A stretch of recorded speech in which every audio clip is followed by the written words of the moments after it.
You can't hear anything, so we'll make sure we're ready to go. All right, let's go ahead and get started. Can you hear? I think that's Commissioner Finnegan Carr. All right, very well. Good evening. All right, the public informational hearing of the Community Relations Commission for the Department of Housing and Community Development is called to order. It is a little after 6. Thank you for your patience and for being present.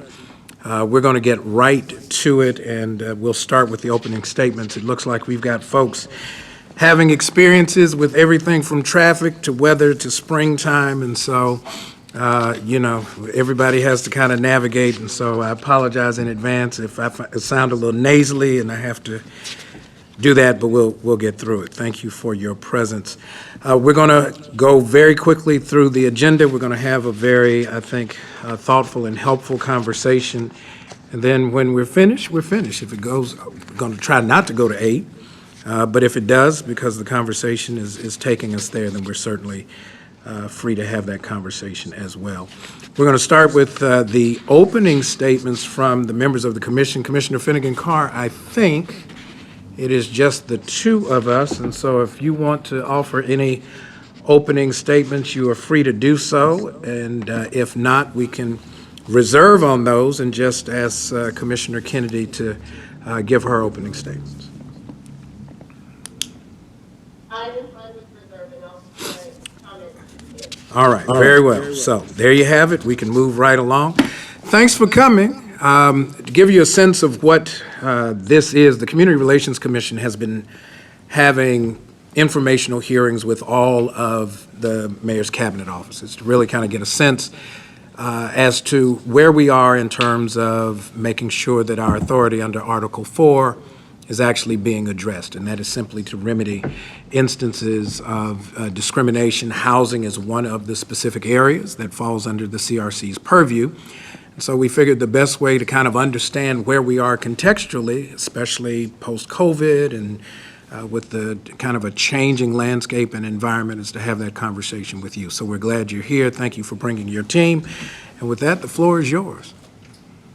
Excellent. Well, thank you, Chairman Yuri and members of the commission. Pleasure to be here. Alice Kennedy, Housing Commissioner with the Baltimore City Department of Housing and Community Development. I have several staff members with me today. So we have our Chief Operating Officer, Theo Ngongang, with us. We have our Chief of Strategic Communications, Tammy Hawley.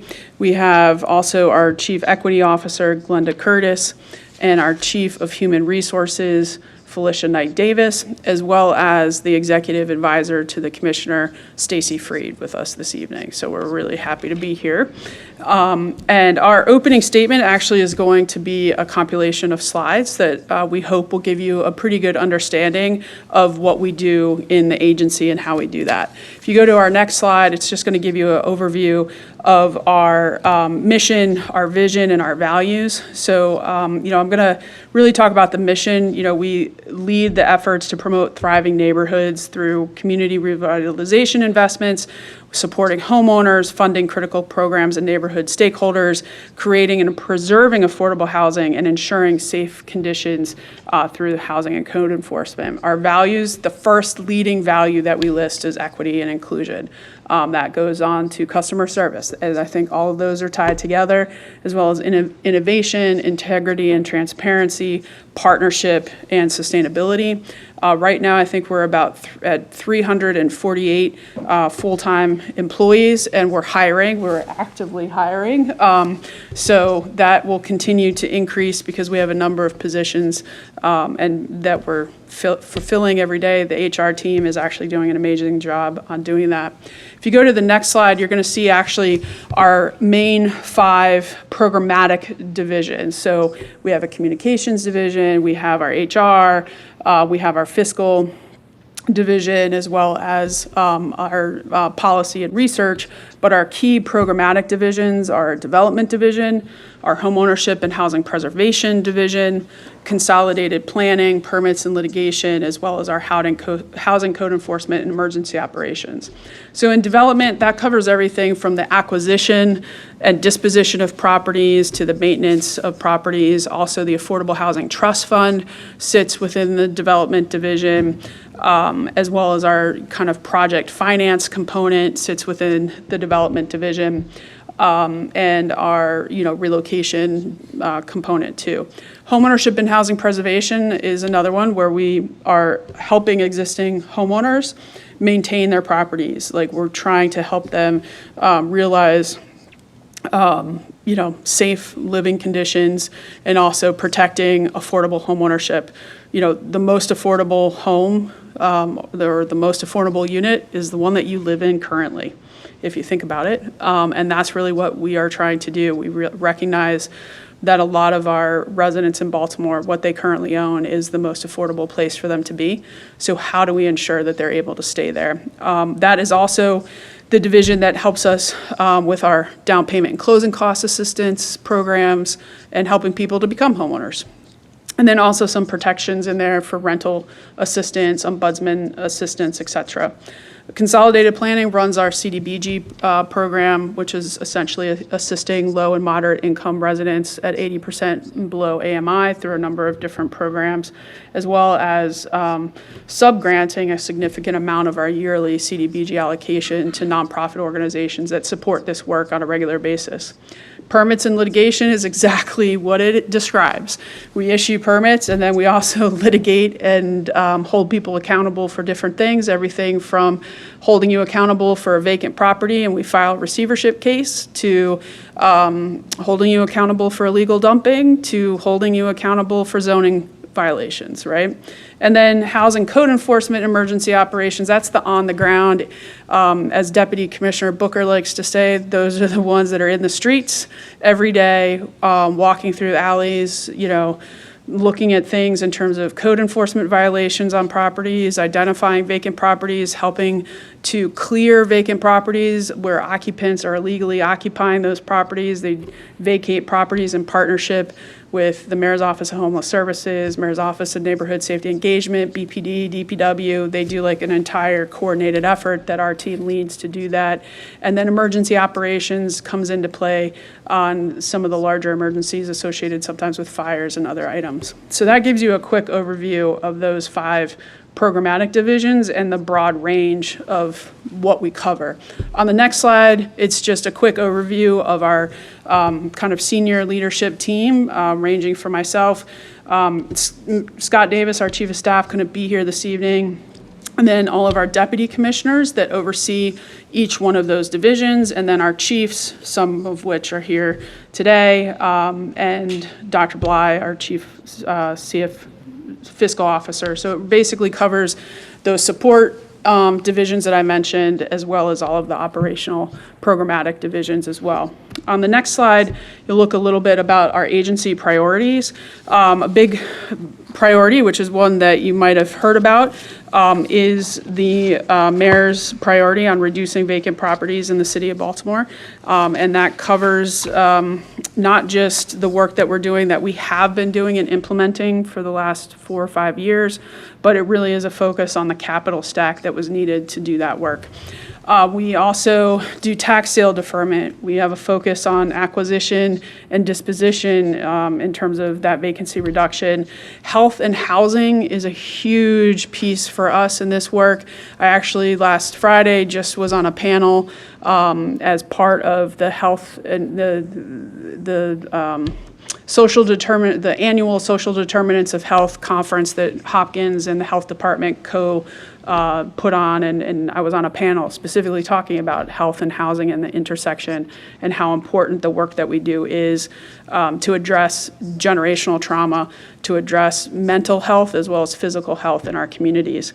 Customer service is a huge priority. We're actually updating a significant number of our items from our permitting system, which is on its last legs and causes a lot of problems. We're actually updating that so it can be more accessible to people, and ensuring that we also have, key operations in terms of who we're hiring, bringing people on, having it be a place that's inclusive, that's welcoming, that supports our staff at all different levels. That's been a big push of the agency over the last several years, has been in encouraging and creating a culture within the agency where they know that they're supported, that they want to be able to come to work. They want to be, excited to put their best foot forward, and that they know that we have their back. Everybody's human. Some people are going to make mistakes. We'll figure that out depending upon the level of mistakes. We do have a administrative manual, and we do have to do some things depending upon where that mistake lies from a disciplinary standpoint.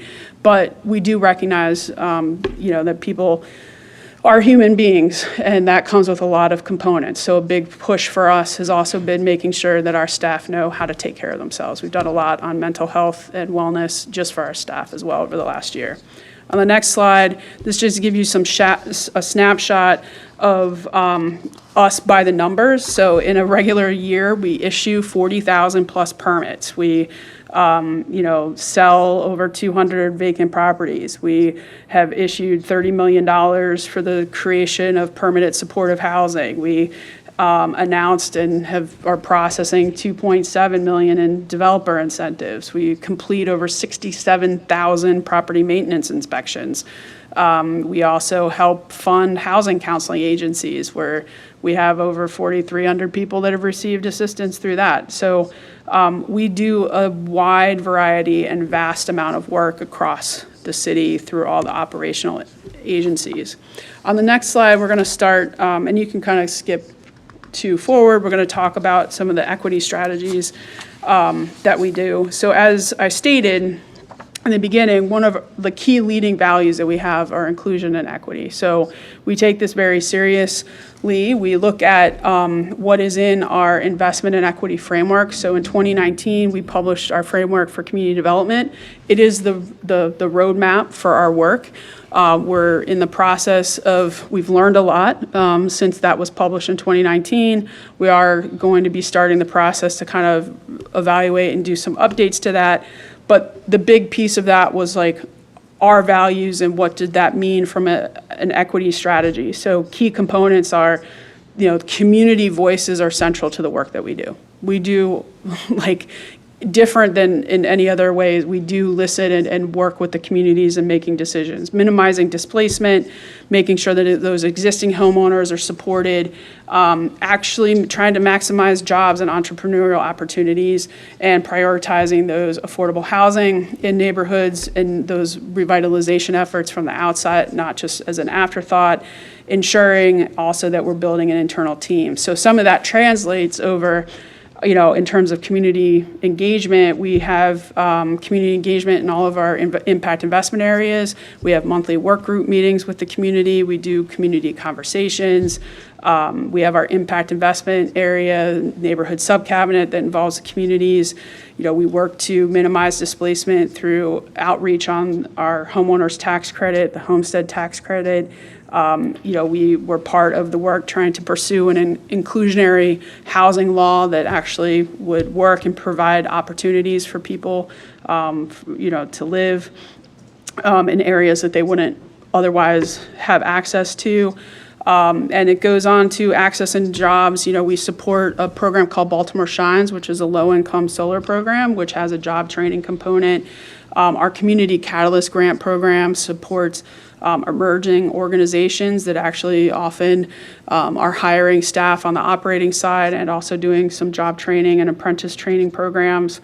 And also just how we work with community on our land disposition agreements, our community land trust for affordable housing, and all of the other things that we do there. In terms of training and professional development, we're actually undertaking some new initiatives. On the next slide, you'll see that we are doing and preparing our Glenda and the equity coordinator has been working on a survey that's going to assess some of our training needs internal. So we're getting ready to send that out. We're going to be having a newly launched newsletter.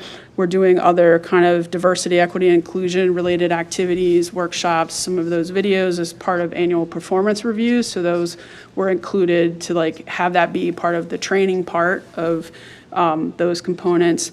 And, the Eyes on Equity is a newsletter on the next slide that we're going to be launching in July that will provide some of those updates on equity efforts across all the divisions that will help us also make sure that we're able to cohesively gather that, and it'll inform the annual report that has to be submitted every year at the end of June. So, the Eyes on Equity will cover everything from DEI-related news to some of our champions within the team of DHCD and some of the national observances as well that we're seeing. Next, you can go 2 slides forward. And then also kind of how to, tips on how to, increase inclusive and create inclusive workspace as well. We also, do a significant amount on the next slide with our community outreach and interaction. The equity officer, other members of the senior team, we all work together on this and we support. So sometimes we're extremely busy and sometimes it's all of us or a huge number of us like we are here today. And sometimes we're dividing and conquering and trying to make it work. But we do a monthly, I do a monthly coffee break with Alice that is open to the public. It is the second Friday of every month from 12 to 1, unless otherwise we have to reschedule, and we just notify you as, what the next date is. Like last week, we did it on a Thursday from 12 to 1. And we take pre-submitted questions, and then I answer questions in real time via Zoom. And we are now, we're going into May, so would that be our 17th one? Yeah, 17th straight. We have not missed a month on that coffee break.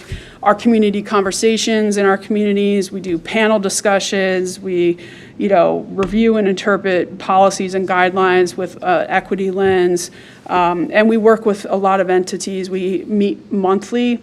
It was monthly, now it's changed a little bit just because of schedules with the affordable housing group kind of led by the Maryland Affordable Housing Coalition. And we meet with as many affordable housing members that come. We kind of take their questions. We have agenda items. We just had one yesterday. That was yesterday? Yep, yesterday. And we cover a number of items there. So next slide, you'll see just how we do this also through websites, social media, webinars, community conversations, the Affordable Housing Trust Fund public meetings, just another way of a list of how we engage with the community and do interaction. So I'm going to shift a little bit just into an overview of the vacant housing strategy because that's a key component to the work that we do. 2 slides forward, please.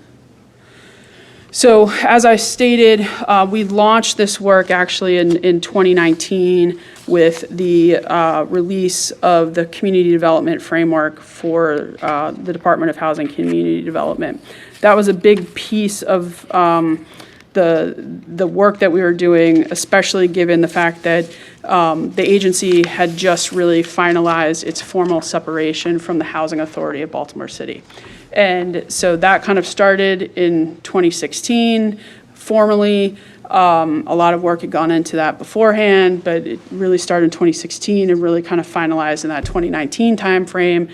And the framework for community development really was going to set the roadmap for how we were going to address community development on a holistic nature in the city, basically having DHCD as a standalone agency and not having the housing authority components to the work, which they're different entities and it's different types of work. So I think this was a really great way to kind of set the vision and move us forward on that.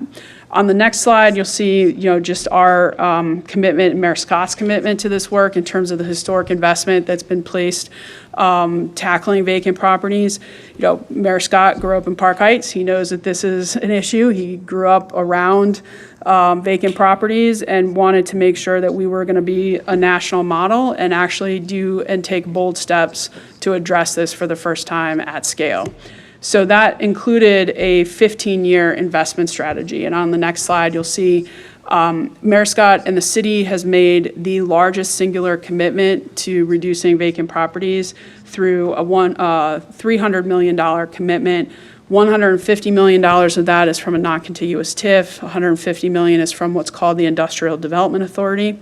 We also worked with the state on funding. Governor Moore put $50 million a year for this year's budget. We also, tomorrow morning, a bill will be signed that commits $50 million a year for the foreseeable future to tackle vacancies in the city of Baltimore. And then we're raising money through philanthropic and business support. So we are well on our way through that first kind of $1.5 billion of a $3 billion capital stack to do this work. You know, DHCD, we are a full stack development agency. We have every single tool and every single, authority to do everything that we need to do, from acquisition of properties to disposition of properties to providing mortgages, to providing lines of credit, to providing loans, grants, to the, permits, the litigation, the rental licensing, demolition, both emergency and planned, stabilization of vacant properties. All of this is a key component to the work, and every single piece of this work across all of our divisions works holistically. This isn't just about buying and acquiring and selling a property. This is about transforming neighborhoods, and that's everything from taking care of the existing residents, whether or not you're a homeowner or a tenant, to what it means to do infrastructure, to what it means to make sure that code enforcement is out doing what it needs to do. So every single component of the agency works together to tackle vacant buildings in the city of Baltimore. This is not a singular issue that is, solved with just one entity doing one component of this. We do everything, and we have the powers to do everything. And that was one of the things that was done when it was evaluated many years ago, when they were splitting the agencies from the housing authority. At that point, do we need a different agency or a different type of agency? And it's like, no, actually, the charter already gives, the housing authority, the DHCD, everything in its power to be able to do this work. The only thing we can't do is bond our own money, but we have the city and we have the state to do that. This is, on the next slide, you'll see that all of this work on vacant properties is driven by data, and it is community-led and community-engaged. So this is Broadway East. It states it right in the middle, but some just recognize the neighborhood by the distinct geography and geographic shape. We start with doing asset mapping of the community. We look at market conditions, and then we engage with the community to do block-level planning, where we aren't just looking at this from a standpoint of we're making decisions as a city and we're going in and just going to tear this down and tear that down and then build something new. Those are ways that things were done in the 80s, early 90s, and we know that that does not provide for thoughtful engagement with the community. It actually contributes to trauma within the community, and we don't want to be doing that anymore. So we sit and make decisions with the community on plans for the community. So we call it block level planning, but it's really parcel level planning. We have a tool called Code Map where we have every single parcel. We know who owns it, do we own it, is it a privately owned, is that a vacant building notice, how are we going to acquire it? All of this is data driven in terms of how we do that, and we work with the communities. We divide up the impact investment areas and other geographic areas of focus into zones, starting from zone 1. So it's like you take the city, you focus on areas that have high rates of vacancy, that have had some investment, where we can see change, and then you hyper-focus a little bit more even in those, and you know where we're going to do demolition, where are we going to do whole block renovation work, what properties do we have to acquire, how many homeowners do we have to assist, how many renters do we have to assist. What are we doing for site assembly for new construction? What are we doing for infill new construction single family? What are we doing for infill new construction multifamily? How are we supporting retail?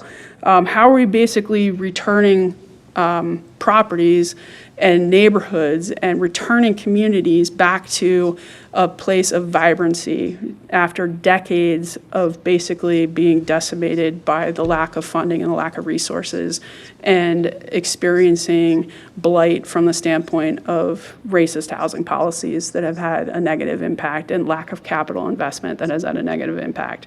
And it's our job to help reverse that. And how do we correct it? And how do we correct it intentionally and thoughtfully? Next slide shows we track the number of vacant properties every single day. This is a publicly available dashboard. We update this dashboard 3 times a day. The only way to abate a vacant building notice is to get a use and occupancy permit or to demolish the property. That's it. And we're out every day issuing new vacant building notices. As you can see, we hovered around 16,000 vacant buildings for years. You start to see that decline right after the 2020 mark. So we were putting together the framework for community development, but it was based on the fact that we had been kind of testing and working in some communities and what we call our proof of concept neighborhoods. We've been doing this work knowing that we wanted to achieve whole block outcomes, and how would we do that and how would the investment look like. So we've been setting the stage on that going back to even 2012, 2013, all the way up to 2016 and so forth. The agencies split.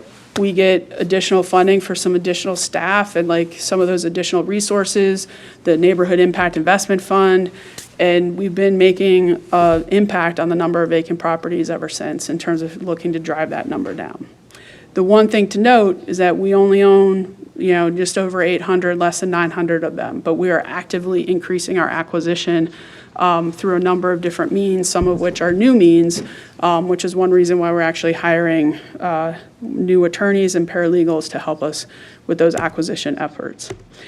On the next section, we're going to talk just about some of our resources for the public. So the next slide, this is the biggest thing that we use. So we live and breathe in the world of CodeMap. Like I mentioned earlier, our block level planning is done within CodeMap. This is available publicly. Anybody can use this. It is an amazing tool. I encourage anybody to go and look at CodeMap. It can help you in so many different ways. You can see things in your neighborhood. It can, serve as a hub for additional data resources.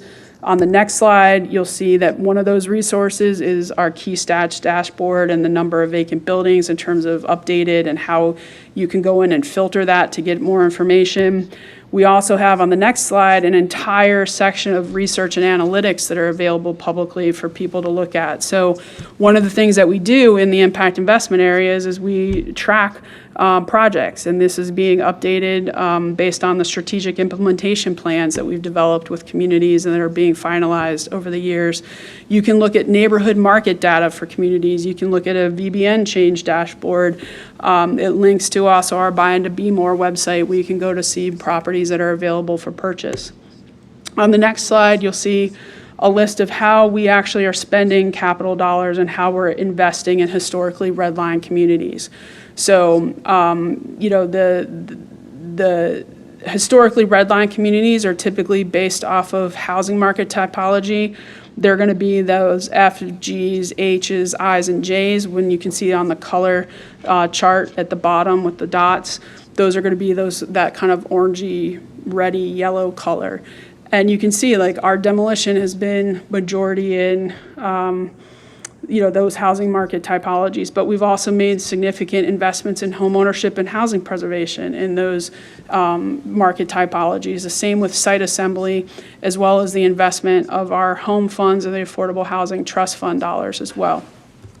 On the next slide, talk a little bit about those Affordable Housing Trust Fund dollars, just to kind of show over the years what some of the sources have been. So the source is typically the excise tax on transfer taxes on properties over $1 million.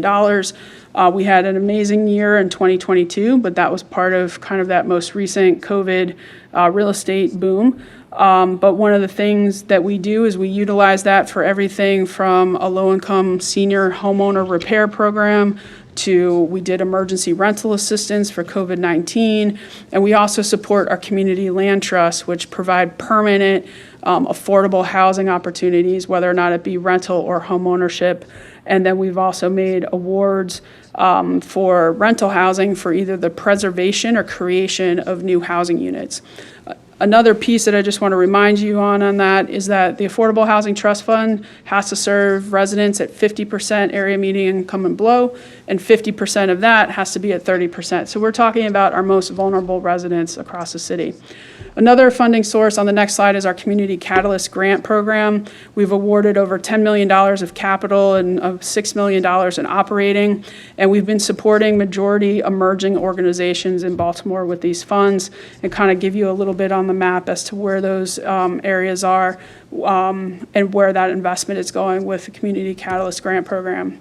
And on the next slide, which we're getting in here, I think this is the second to last slide. This is a sample of projects where we have diversity and leadership on the development teams and the teams that are doing this. It covers everything from work that's happening in Westport to the Thurgood Marshall Justice Center. Actually, Theo and I were just there this afternoon talking with Dr. Hathaway and just taking a look at where that looks like. But the Bridges, Cobbin Heights, CDC, a number of the different entities across Baltimore that have a diversity in leadership. And with that, we are available for any questions. Well, thank you for a very fulsome presentation. I was taking notes and putting cues off to the side for follow-up questions, and so I don't know that we're going to be able to get to all of them, and so this will be, I think, an ongoing conversation.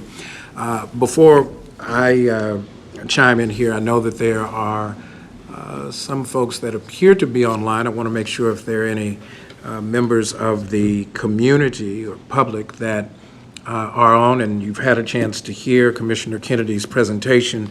If there are any questions or comments from the public before I begin to ask some questions in Commissioner Finnegan-Carr in just a moment. So if there are, you know how they're going to unmute? They can unmute themselves. All right. So I am looking at the dashboard. I'm seeing if there's anyone there. If there are no questions, that's fine, but I want to make sure we give everybody an opportunity to make any comments or ask any questions you may have. Yeah, we haven't had any come through the chat either. None come through the chat. All right. So that means, Commissioner Finnegan-Carr, if you're there, I'll let you go first as you're still navigating, and I'm sure you've probably heard a few things that you want to follow up on. I did. I just have one question for now, and then I'm actually close. But I apologize. That's fine. Yeah.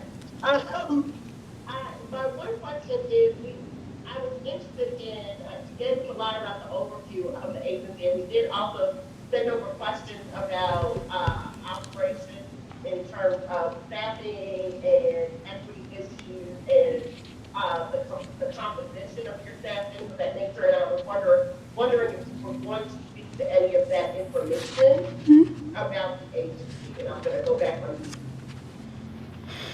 Yeah, absolutely. I can give some of that. So in terms of demographic data, we currently have, like I mentioned, 348 permanent employees and 21 temporary employees. We have 262 employees that identify as Black or African American. We have 3 that identify as Hispanic, 7 as Asian, and 71 as White Caucasian. 5 staff members that identify as 2 or more races, and our average age of our employees is 49. We are actively recruiting for 22 different position classifications, and we are working diligently. That's one of the things that Chief Knight Davis is working on regularly, is filling those. We do have sometimes some difficulty with some of our key. One of the hardest positions to fill is our code enforcement officer. That's a difficult one. It's not an easy job. It is a frontline job. You are in the streets, you're in the alleys, you're encountering really difficult situations. We've had staff members that have been held up at gunpoint. We've had staff members that have been attacked by dogs. We've had staff members be carjacked. We've had, staff members just encountering, potentially, very angry people. And, we work in safety precautions. All the teams are given like how to handle different situations. They know not to like go into volatile situations alone. But it's a difficult position, and it is hard to get some staff members, because it isn't just walking around and looking at things. You also have to know the property maintenance code, and it takes some time. So that's just a difficult one. That being said, that position, though, for a number of years, Felicia, do you remember how long? Is it over 10 years for the apprentice program for Booker Shop? Yes. Yep. That position, they've been running an apprentice program for over 10 years that helps bring people in at an apprentice level to get an understanding of the position, what it takes, and then once you've been in that apprentice role for a certain period of time, then you move directly up into the permanent position at a higher wage as well.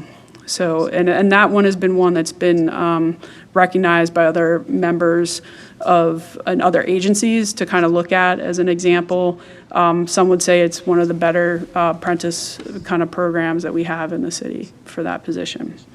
I didn't know if there was another kind of specific, and actually I'm going to ask Felicia to come up. Felicia, do you want to come up and talk about the discrimination, just the story on that piece? Okay. And how we, handle those complaints. Okay. Hello, I'm Felicia Knight Davis. I'm the Chief Human Resources Officer for DHCD. Any discrimination case that comes in, it comes in through the HR office. The City of Baltimore has EEO policies that we strictly enforce. The HR office also provides training to the agency as a whole on EEO, sexual harassment, workplace violence, numbers of policies. So they are aware of that. In our agency, we have not had any, we have two within the last year, two cases, which came really, it's not against us. It came back unfounded, if you will. But the process is the process is when a complaint is first received by our supervisor. The supervisor refers it to the HR office. The HR office thoroughly investigates and make a determination from that. Commissioner Finnegan Carter, do you have a follow-up to that? I did. Okay. Can you just also speak to the, the leadership and opportunities for staff to move up the ranks at the agency? Oh, yes. So the data, I do have the data on that. So unfortunately, I think the question that we received, that you wanted 10 years of data, unfortunately, with the implementation of Workday, we're not able to go back 10 years, but I can go back to 2020. And in 2020, we had 87 promotions. And of the 87 promotions, 70 of those promotions were non-whites, and 53 of the promotions were women.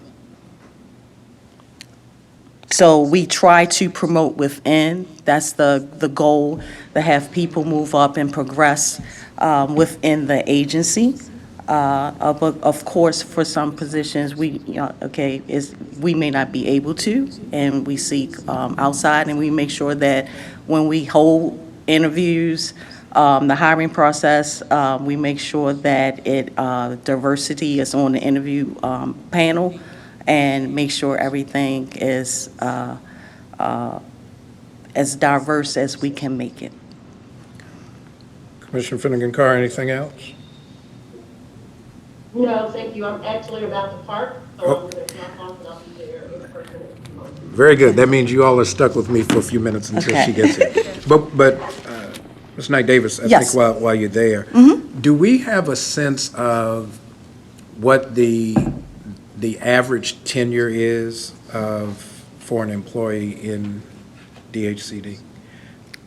Good question. I don't have the average tenure there, but we have a number of employees within the agency. I have 25 years. Well, actually 27, 12 with this agency. So most people do stay.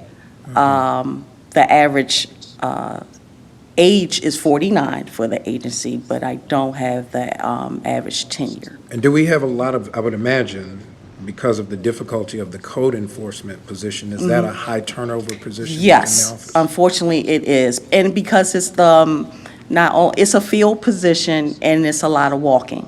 So it's driving and walking. So it's a high turnover rate there.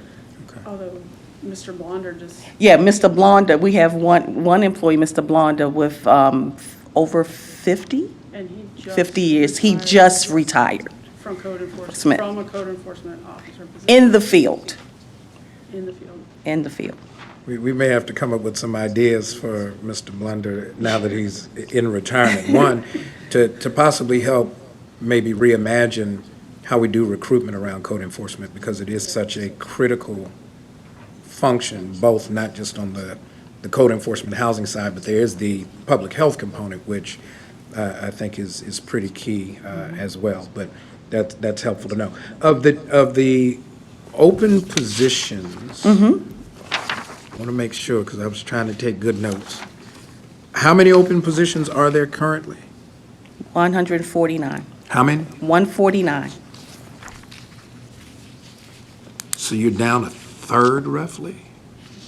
Well, and some of these are actually new positions Okay. that are being filled that are not, some are tied to turnover, but all of those 149 are in active stages of recruitment. So we have that broken down to, I don't think we have it for you right now, but we have a master spreadsheet that Yes. Felicia keeps that tracks where every single one of those is in the recruitment process. In your community conversations, and I'm going to kind of maybe overlap some things, is the recruitment part of some of those community conversations so that, folks are aware of where the opportunities are? I don't know if very often we Yes. think about housing as one of the agencies in city government where there would be 149 potential opportunities. Of course, they're not the same, but that's helpful.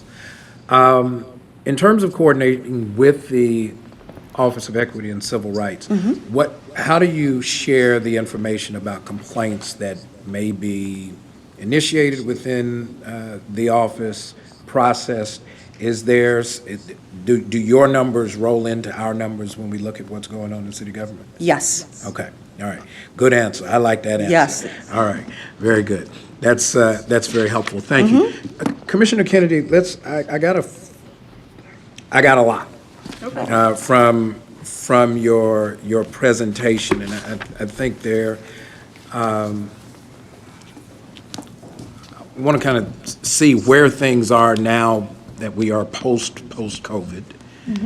And as you were, talking about vacancies, it raised for me the question about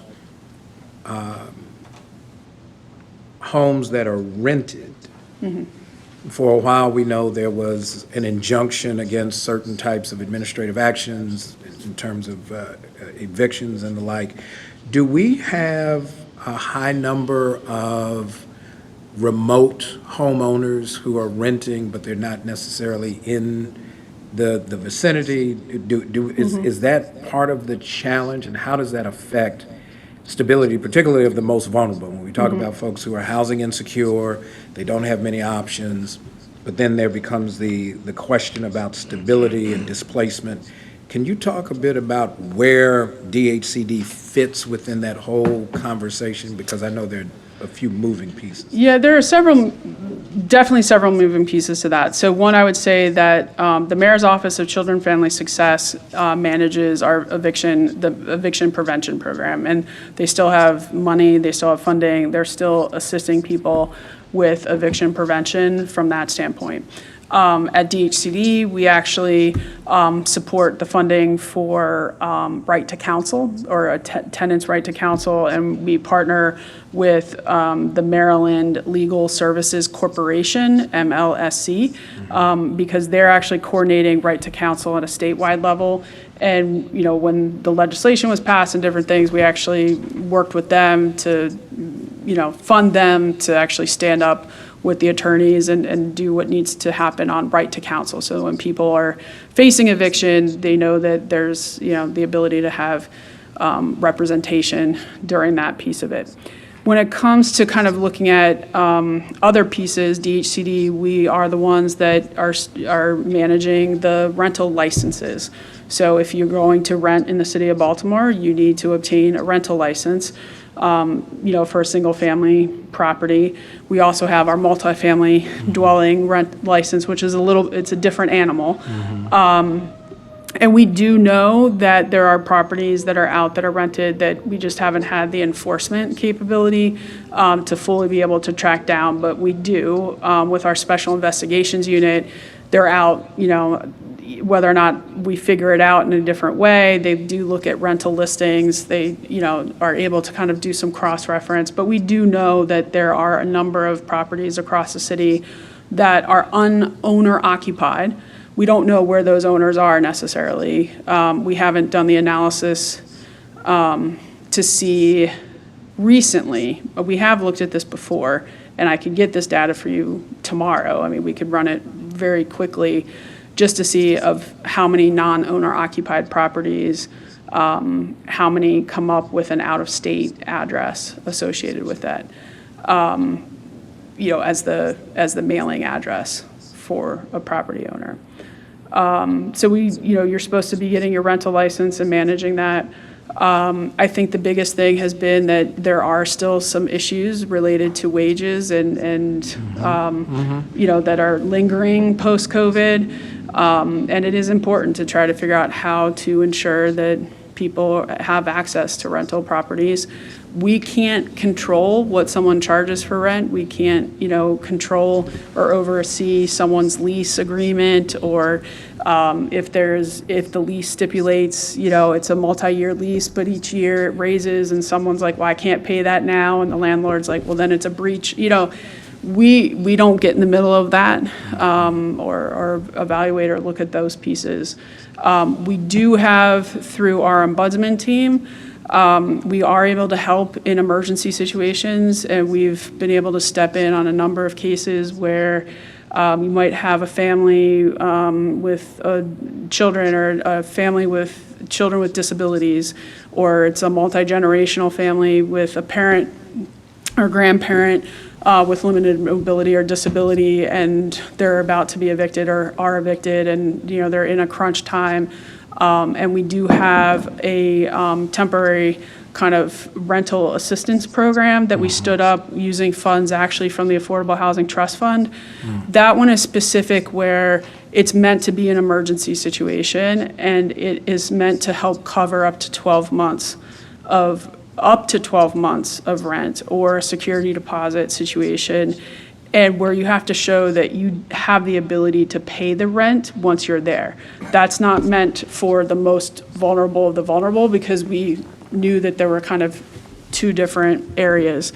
Most vulnerable, we do work, and the ombudsman team will work with the housing authority to try to see if we can obtain and assist them in obtaining a voucher for housing. You know, that is not necessarily guaranteed, but we do assist in that way as well. So you mentioned the keyword. What is the current voucher posture of what's the availability of vouchers? If we have folks who are high need, high risk, do we know where we are with that right now? I don't know. You'd have to have a conversation with Director Abrahams to get a full sense of, because the number of vouchers they have is it changes year over year, what's available for different components. And then for the rental assistance, I believe there was a provision in the kind of the eviction prevention provisions under, may have been ARPA or something else, that if a landlord accepted the rental payment, there was preclusion from initiating eviction actions within a certain amount of time. Is that similar in terms of what you currently have in terms of rental assistance? You would have to ask the Mayor's Office of Children and Family Success, who runs that program, how they're managing that with the current agreements. All right. Well, let me give you a couple of questions that might hit right down your. Next year will mark 20 years since the first initial announcement of redevelopment of State Center. Yes, State Center. State Center. And now, after there's been some, I guess, transfer of the land rights to the city, and the state is depopulating the building, you still have a metro station there. Is there anything underway that's kind of moving that forward? And the reason I raise that, of course, you know where I pastor and how long we've been watching with bated breath, trying to see if there was going to be anything initiated, and just knowing the history of how the state office buildings were actually placed there and kind of disrupted what was a flow, a neighborhood flow. Any sense of where we are there? Are there? Yeah. Yeah. So a couple things on that. So the official transfer, I don't believe, has fully gone through. And the planning department is actually leading the charge. They received funding to do kind of the initial feasibility study and plan for that state center component. I think that had gone out. They got a respondent. Stacey, it's Michelle. It is. Yeah, it's Michelle Welly that will be doing that and working on that. And the planning department is leading that effort. Okay. And then the access to capital. So it's another curious thing. When you mentioned redlining, it takes on a few forms, right? A lot of it had issues with where you could and could not borrow, that influence where you could and could not live. Is there a sense of where the access to capital concerns are in terms of stabilizing home ownership, recognizing that in closing the racial wealth gap, home ownership and equity from one's home is one of the biggest ways to kind of create the generational wealth that's needed to close that gap. And now interest rates are much higher than they were kind of pre-COVID, and so they're I think, huge challenges in terms of what's available. Can you give a sense of how you think are you seeing any impact in terms of what's going on in the home ownership space? Are we seeing some issues that we need to be mindful of? And does access to capital and underwriting have a piece to that we should be aware of? Yeah, so another couple of things on that one. Just today, actually, I asked an entity, they're going to be providing me with data on different types of mortgages and application and denial rates. One of the specific ones that I was focused on immediately was application and denial rates for different types of lines of credit or like a home equity line of credit or something on those lines to kind of see where we're finding, and then we're broadening that to the other kind of mortgage applications. They can actually give us information on the denial rates based on race, and they can give us the reason why. I can tell you that most of the time what we're seeing in other jurisdictions is the reason why is credit, and that credit score threshold, and then it goes into the next piece after that is debt to income ratio and trying to work with people. So when we talked about the kind of capital stack and the money as part of the $3 billion plan, in that we've actually modeled out and have allocated funding. So we have key components to that where we know the number of properties, how many properties we're talking about that are going to be renovated, how many homeowners need assistance, What is that number? So we know that we've estimated that we're going to serve with that funding 10,500 existing homeowners with a minimum of like $30,000 of assistance to fix their home, which actually helps them realize generational wealth like they did not have before. We also have in there developer incentives, which helps close the appraisal gap, because we know that houses are costing $250, $220. They might not appraise for, it might be $200, $250. So we need to close that so that we can try to create a home ownership outcome, so it's not just sitting, as a rental, or just not anything is happening. But we also have what I call the appraisal, we have the appraisal gap, and then we have like the affordability component. So in the modeling as well, we have over $400 million scheduled tied to affordability for down payment and closing cost assistance, which will range everywhere from $10,000 upwards to $70,000, depending upon what level of affordability we're trying to get and what the outcome is. That is a key piece to the anti-displacement strategy. And a key piece to that is going to be doing it in partnership with our community land trusts, as well as through other forms of deed restrictions and so forth. Because you have a lot of people focus on anti-displacement when we talk about the front end. When I talked about like the 1980s, urban renewal plans of let's just wipe this area out and displace everybody and build anew. And we see how well that has turned out in some of our neighborhoods in Baltimore. And I say that extremely sarcastically, and it has not turned out well. It has created significant amounts of trauma, significant amounts of distrust, and some places still have yet to see anything occurring in them. So with that, we know that we want to minimize displacement on the front end. We still have some neighborhoods that want to do some demolition and want some relocation happening, but I assure you, we follow federal relocation guidelines. If we're going to do a condemnation eminent domain case, we do that and file it. The owner is getting not just the market value for the property, but they're also getting the relocation benefit. A lot of owners are getting $175,000, $200,000, $225,000. They can, though, choose to do with that and live where they want. They can choose to move to North Carolina. They can choose to buy a new house. They can choose to go rent in the county. But that's what they get. We do not take anybody's house, and we do not take something and not properly compensate them for those components. And I want that to be very clear as well, because that's a pretty large public misconception that people have been forced to move somewhere and they don't get paid to be forced to move. And we don't force anybody to move anywhere. You can make the decision. We have some people that have been relocated on the rental side, that their relocation benefit, depending upon household size, $60,000, $70,000, $100,000. They've chosen to keep that money in the bank and have us keep it until they're ready to use it.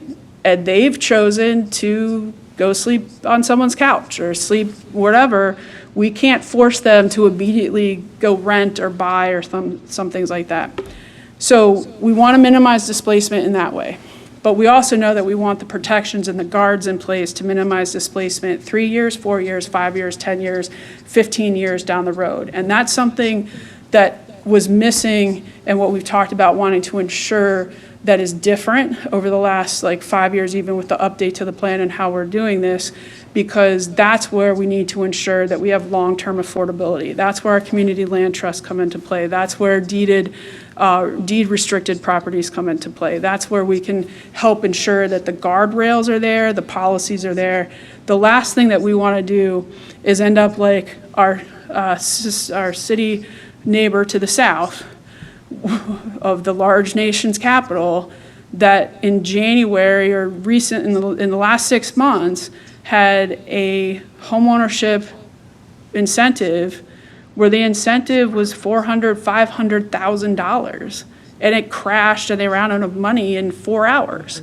We don't want that to be the case. We want to try to have a way that every neighborhood has vibrant and thriving communities, which includes a range of affordability and a range of long-term affordability. And we've baked those costs into the $3 billion plan, the $1.5 billion plan, so we can provide that affordability incentive up front, because you have to be able to figure out how to do that.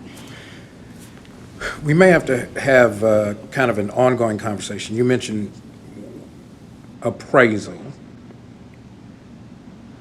We know there are challenges with real estate appraisals and values, depending on who the owner or the purchaser may be. I don't know if we have any data that we're tracking, but if we are talking about affordability, and this has been a concern, right? Coming from an area where getting in as if it were new development of kind of undeveloped land, you really don't have an appraisal base to determine what the tax rate is, right? So you get in on a mortgage based on what the assessed value is when it was undeveloped last time it was assessed, and then when it gets reassessed, your property taxes go way up, and it skews your ability to kind of maintain the mortgage, and the next thing you know, you've got a whole lot of stress. Yeah. Is there a sense or a plan when we're looking at addressing the vacancy issue, trying to figure out how we transition a number of these units into home ownership, how to make sure we don't have that, we can get you in today, but as soon as we bring, we've got occupancy and use, you're in the home, the unit's online, now we've got a reassessment coming up, and then the value has gone way up, and now it's going to change the escrow need to sustain the mortgage. What's your sense of that for us to kind of stay ahead of that? Well, I'll say that's a pet peeve of mine with the mortgage industry. Mine too, by the way. And I don't have, unfortunately, I don't have a stake in the game for regulation over the mortgage industry. I think that ties to another pet peeve of mine, which is how, the nation provides mortgages based off of gross, not net income, and calculates, and I think it can sometimes, not all the time, but sometimes set families up for predictive failure and not predictive success. The reassessment component is real. So one of the ways that we have thought about that, we don't have a way to ensure that, because we can't ensure that people are properly educated. They're supposed to be getting that as part of their education. They're supposed to be getting an alert like, look, this is what it's assessed at now, or this does have a CHAP tax credit, but that tax credit's going to go away in 10 years, so be prepared over the next 10 years, to be putting stuff away.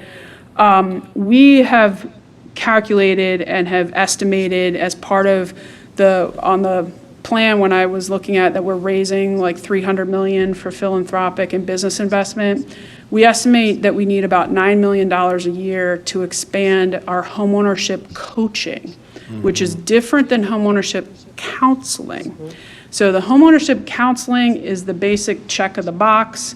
You go, it's the HUD mandated, it has some level of be wary of things. But we have a couple of organizations in Baltimore that do homeownership coaching very well. And we want to expand what they do and then expand it to the other counseling agencies that are willing and able to. And we know that in order to do that and to kind of build that pipeline where you're getting kind of the education that is needed, which I call it like the big wraparound hug and service. I mean, we have a lot of people in Baltimore that they might not have any family that's ever bought a house. They don't have anybody to go to. So how can we provide other ways to support them along the way? To tell them you can do this if you want it. It's not out of 100% reach. I mean, so many times we've heard people like not even understand that they see a price tag of $125,000, which you can still buy in Baltimore a house for $125,000 or $150,000. They see $150,000 or $125,000. They don't equate that to a monthly payment. So they see $125,000 or I could never get that in my I can't do that. That's not possible. But they're paying like $1,700 a month in rent, and they're scraping every penny to do that. And they don't realize that 150 or 125 could be $1,000 or $1,100 a month in mortgage, and they'd be having a little bit more breathing room as a family. So that's a big part of the education that needs to happen. So I'd say to that, I don't have a way to prevent it, but what I see as the opportunity is us increasing the funding and the support for the entities across the city that can help provide the level of education that's needed so that these potential buyers that have never been in this situation before know the questions to ask, and know what they should be asking their realtor. Some realtors are great, some aren't so great. Like, let's be honest, like, some mortgage lenders are great, some aren't great, and educating people so that they have their own power to have the information to ask the decisions and make the decision that's best for them and their family is really what I see our role is.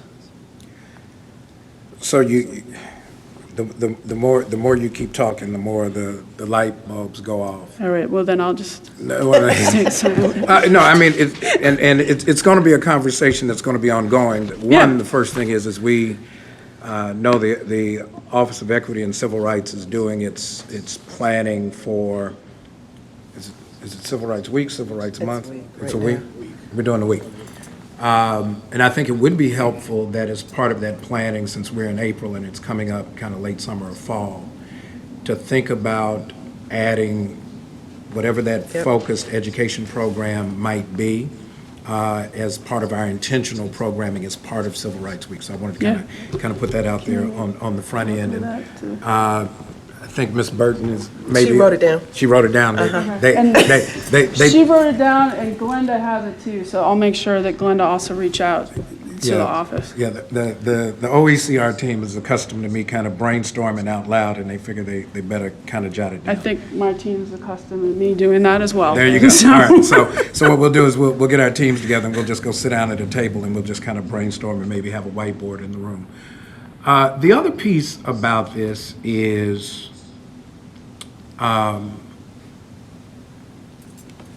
the cost of insurance. Yes. I have some thoughts on this as well. I'm happy to hear them. Go right ahead. I'll give you full runway. Just take it. I think you'll probably touch all of the bases. So on the same call that I had earlier today, where I asked about the mortgage data and the denial rate data, I brought up to a team of kind of national practitioners that one of the biggest things that we were talking about when funding different areas of this work is that the available funding to support homeowners with homeowners insurance is lacking. It's another area that we have on our list and plan to be able to provide some level of support. We already do provide some level of support. So right now, for our families that come in to our home repair programs, whether or not you're coming in through lead hazard reduction or you're coming into our Office of Rehabilitation Services and you're trying to get a new roof or a new furnace, a requirement is that you have homeowners insurance. If you do not have homeowners insurance and you are really not able to go and get that immediate policy, we actually will pay for the first year, for that first year of the policy to help them in, doing what we've needed to protect. We have done some other instances on special, where we needed to kind of make sure that there was a little bit more of a buffer depending upon how long the project was or what was going on to ensure that. We know that there's a couple things. One, as we tackle the vacant property issue in Baltimore, more people will actually be able to get insurance. That's one of the biggest things that we have now is the just inability, I can't get insurance. Can't get anybody to write it. Right, they won't underwrite, the other issue we see for sure that bothers me and is a pet peeve as well, typically if you go to settlement on a property, you call up an insurance agent, you answer some questions over the phone, like, did you have a home inspection? Yes. Do you have knob and tube wiring? No. How many feet away are you from the closest fire hydrant? Oh, I can see it down, I remember, it's 5 houses down the street. do you have a flat roof, a pitched roof? How old is the water heater? How old is this? So you answer those basic questions. They say, hold on a second, boom, boom, boom, boom, boom. Your policy will be $800 for the year. Send us the first, the check, and we'll issue the policy and do the rider, and you go get your mortgage, you buy your house, and all is good. I'm a homeowner. My mortgage ended. I just want to switch my policy. I live in West Baltimore. I'm in a zip code maybe of 17. I call up. Oh, well, we have to send someone out. We're going to have an inspection. Oh, we're looking at your house on Google Earth. Oh, no, sorry, we can't do this. Or, oh, sorry, your insurance is going to cost $1,200 or $1,500 or $2,000 for the year. One of those instances where I am fully aware of the situation. We try the best that we can at the agency to help. We actually have found a couple insurance companies in Baltimore that we can work with that will give insurance policies on some of the homes that have not been able to get insurance policies because they're next to a vacant or 2 ways away from a vacant. So our team has done a really great job of helping to find those so that we have them in the back pocket to help people kind of get through. I think this is something, if I were to say to kind of look at advocacy at the state level for different components, but the big thing is that the insurance industry is changing drastically on a national level. And we're about to probably be hit, even though Baltimore itself isn't as prone to natural disasters as a Florida or California or North Carolina coastal area. Every jurisdiction, I think, in the country is going to end up getting hit with changes when it comes to property insurance. And I don't know what the long-term solution is for that. Let's keep that conversation going, because I think one of the cautions is, as we have found with access to capital, as we've seen with appraisals, we also see with setting the market for certain types of insurance, depending on the demographic of the urban context. And it may warrant some review of whether or not the commission may need to explore using its authority under the charter to address some of those curious, I will call them, I think business they're curious. I don't, Yeah, I mean, I'm not sure where we get the numbers. It's kind of like, Yeah, I've tried to, I asked the team several years ago when I was a deputy commissioner to actually try to see about getting some numbers related to insurance and denial. We hadn't at that time been able to track that down because it isn't necessarily a requirement the way that there's requirement around auto insurance. And that is something, now that I'm remembering, I was going to try to figure out if I could find one of the state legislators to look at maybe requiring different components. Because, with auto insurance, there's a notification process of when a policy is dropped, et cetera, but there is nothing like that, to my knowledge, for homeowners insurance. So it is definitely something, and like I said, we currently do try to help, but on the bigger scale, there's some things I think at the state level and potentially at the national level that has to happen. Commissioner Finnegan-Carr, you made it. Glad you survived rush hour. Just circling back a little bit to the outreach for, I liked how you said at the beginning, the best home for people is the home they're currently in, right? And so thinking about that in terms of, but juxtaposing it with, someone who's paying $1,700 in rent, but could afford to be paid, it make more sense if they're paying $1,000 in a mortgage, and making those connections between those people.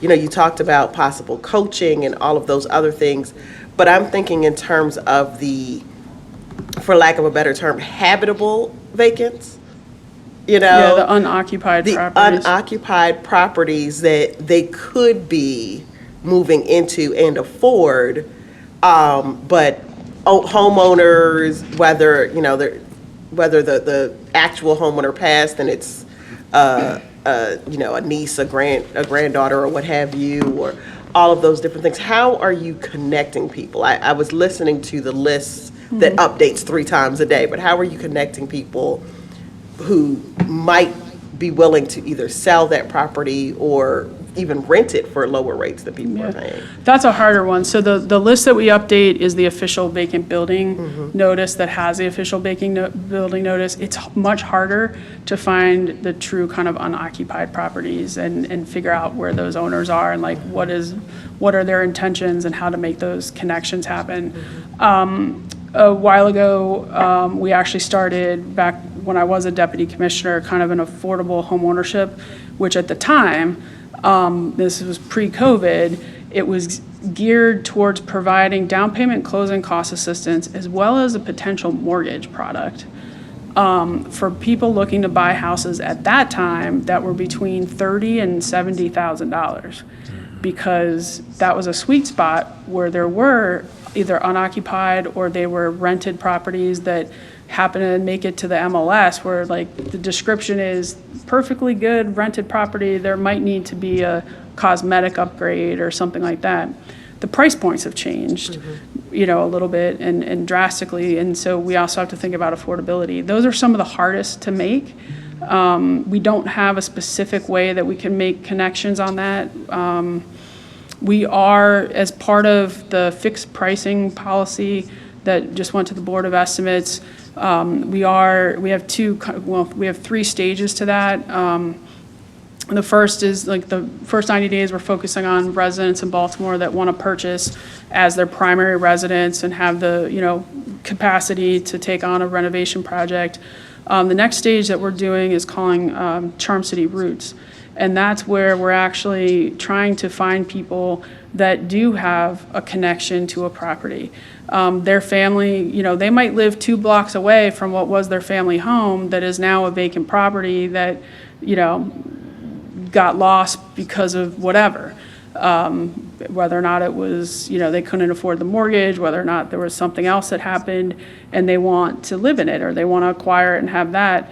But we don't know. And it's like, how do we do that if we're just sitting and waiting for someone like, oh, this property is listed and it's a needle in the haystack to know that Mr. Smith, oh, his great grandmother, that was his house. So we're creating a portal where people can actually submit addresses of vacant properties that they are interested in because they have a familial tie or a relational tie or a neighborhood connection tie to that property. And then we will look at the acquisition methods that we have at our disposal to acquire that vacant property, whether or not through tax sale foreclosure or straight up acquisition or condemnation. And then that process typically takes at minimum 5 months to a year. And during that time, we can work with the potential buyer to ensure that they're actually ready to take on a project like that they have the financial means, the capacity, or are we connecting them with a development partner that can help them through the process or so forth. So that's as close as I can get right now, but that is still strictly to that like VBN because we know that that's a vacant building with a vacant building notice and we have the ability to help get the acquisition done on it.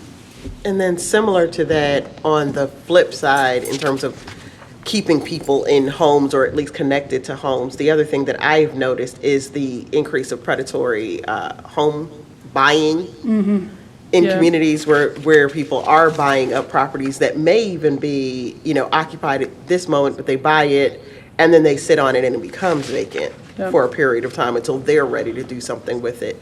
And so is there a way that you all are addressing that on the flip end, either getting to homeowners that may be, you know, in these close to underwater stages that we've talked about that are having these issues before they end up selling to a predatory home buyer or any other way of intervening? So one of the questions was asked earlier, like, do we share information at community conversations about we have jobs? And we do. when we're out at community conversations, one of the first things that we talk about homeowners insurance, we talk about estate planning, and we talk about please, please, please do not sell your property to someone that calls you or sends you a text message. And please understand that you do not need to sell your property to somebody that has illegally put up a sign that says, "We buy houses." And that goes back again on those three topics. It really is that education piece. So maybe that's part of the Civil Rights Week, and one of the things like what needs to happen. Estate planning, I should mention that now. That is a huge piece of our work. City DHCD, state DHCD, and Maryland Volunteer Legal Services, we actually all partnered back in 2018 to get the first grant from the state to support the My Deed, My Legacy program. To get that started and rolling with being able to provide that estate planning, because that's the other biggest issue we have with people in the city losing out on generational wealth and not being able to get the services they need. Because if I'm living in the house, grandma passed away, I'm the lucky one that's been able to stay here with my 3 kids. The roof starts leaking, they come to us to help get the roof fixed, but they're not on the deed. We can't help them, so then it's trying to get them that service. So I would say all 3 of those things are part of, education. We do work on getting that out. I'll talk to Tammy now. We've talked before about how to do broader kind of outreach on some of these issues. We've had the mayor previously do like a public service announcement type of work. So we have done different things, but it's one of those on education as well. Thank you. Well, of course, some of the networks that we kind of function in, I think there are some conversations that we can convene to start creating partners and getting the information out.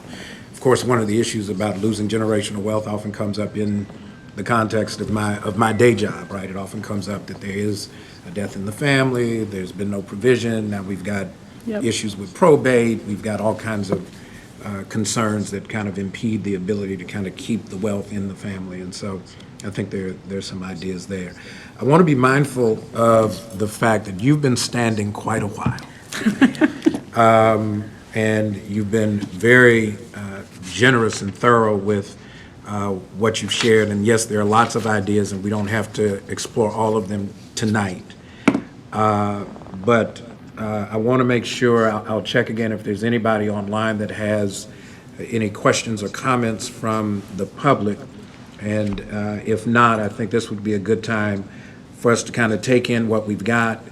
We'll give some final information about how you can kind of add comment to the public record before we close it out.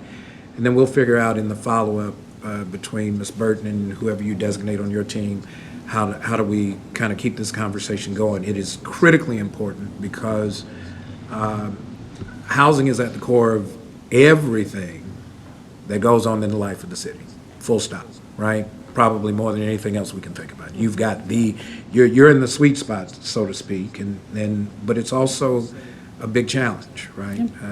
Yep. The economics have changed, but the dynamic reality is that an entire generation got left behind in the shift between the economy of the early 90s to the economy of the 2020s, right? Mm-hmm. So we recognize that, but I think it's also an important opportunity for us to kind of think creatively and out of the box, because there really is no box. Let's just kind of put our heads together and figure out what we can do for the benefit of Baltimore City. So I want to give you opportunity, anybody on your team that you want to designate that has anything to share, give your closing thoughts, and then we'll give our closing thoughts and we'll... Yeah. Does anybody else have anything? You guys good? All right, they're good. They're good, I'm good. But no, I just want to thank the opportunity. Thank you for the opportunity for us to present this evening. My door is always open. Our team's entire door is always open. We understand, and I say we because this is something that is, we're driving through the entire agency. We understand the level of importance of the work that we're doing and understand that this is something that impacts every single, you said, the life of the city. but it impacts every life in the city, from birth to death, and being able to provide a safe place for people to call home. I firmly believe that that is a right that we should be providing in this country. And, figuring out how to do that with the constraints of all the different pieces that we talked about before. And it is about, trying to figure out how to do that and show up to do that intentionally, knowing that we're coming from it with an understanding of, I think we all have a common place and common core values of making sure. Sometimes we might disagree on the path, but there's so many people across the city that believe in the common good.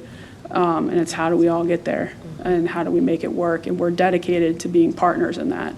So we're happy to partner with you all on the commission, with the office, on anything that we can do to continue to elevate the concerns that you all brought up today, and to really kind of especially focus, I think, on some of that education and outreach pieces, where the more people and the more networks that we can get to, the better.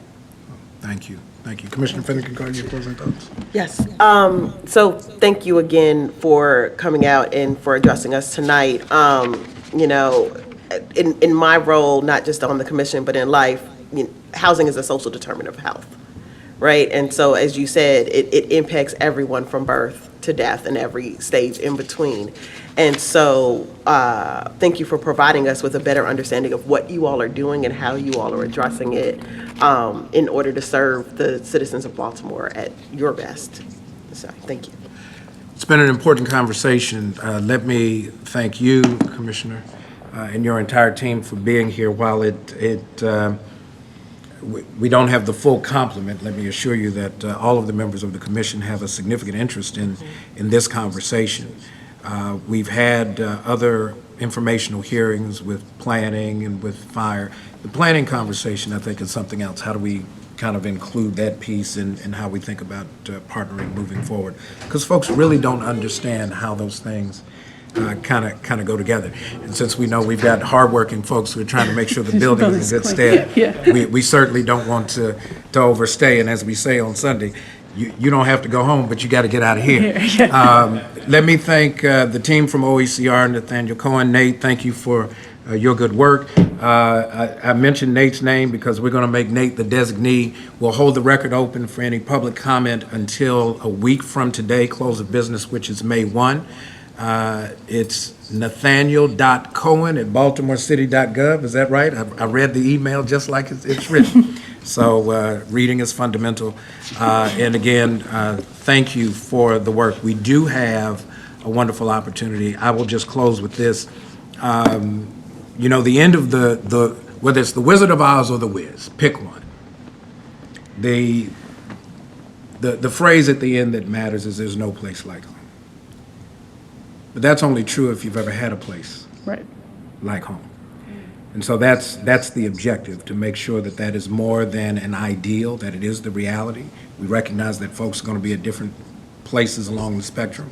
Yeah. But whatever we can do to facilitate that. You do have a partner in the commission. If it's kind of thinking through some ideas, we're here, and so we'll keep this conversation on going. And Ms. Burton has us down, and I see Chief Kelly's on, and she's listening too. So Civil Rights Week, I think, is going to be an important week. So let's figure it out and do it together. Excellent. All right. With that, thank you to all of you who made this possible. Thank you to Charm TV. Right. And to the staffs and to all of you who are online. With that, the informational hearing of the Community Relations Commission with the Department of Housing and Community Development is adjourned. Thank you all. Have a great evening. Thank you very much.